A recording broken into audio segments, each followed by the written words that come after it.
Hi friends, ఇప్పుడు work purpose అని చెప్పేసి ఒక ఏరియాకి వచ్చాము. ఆ ఏరియాలో ఒక చెట్టు కనిపించింది, ఒక మామిడికాయ చెట్టు, పునాసకాయలంట. మేము ఈ చెట్టు ఓనర్ని అయితే అడిగి కనుక్కున్నాం ఫ్రెండ్స్.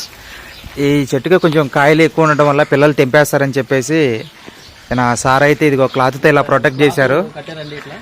ఇదిగో వర్షాకాలంలో వస్తాయి కదా ఎక్కువగా కాయలు, సీజన్ అయిపోయిన తర్వాత ఈ కాయ అయితే చూపిస్తారండి మీకు. ఇదిగోండి ఫ్రెండ్స్, చేతికి అందుతున్నాయి చూసారా, చాలా ప్రొటెక్టివ్గా అయితే ఉంచారు ఈ సారు. ఇదిగో ఇంట్లోకి అయితే వెళ్ళిపోయినాయి ఫ్రెండ్స్. ఇది ఇంట్లోకి అని చెప్పేసి దానికి ఏం క్లాత్ ఏం కట్టలేదు. చేతికి అందుతున్నాయి చూసారా, అవి ఇంకా సైజ్ అవుతాయి అంట.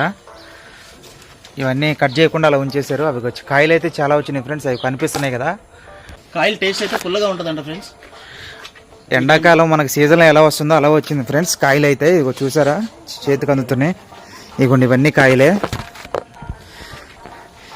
ఈ కాయలు మీ వైపు ఏమని పిలుస్తారో తప్పకుండా కామెంట్ చేయండి ఫ్రెండ్స్. ఇదిగోండి చూడండి, ఇప్పుడు క్లియర్గా చూడండి.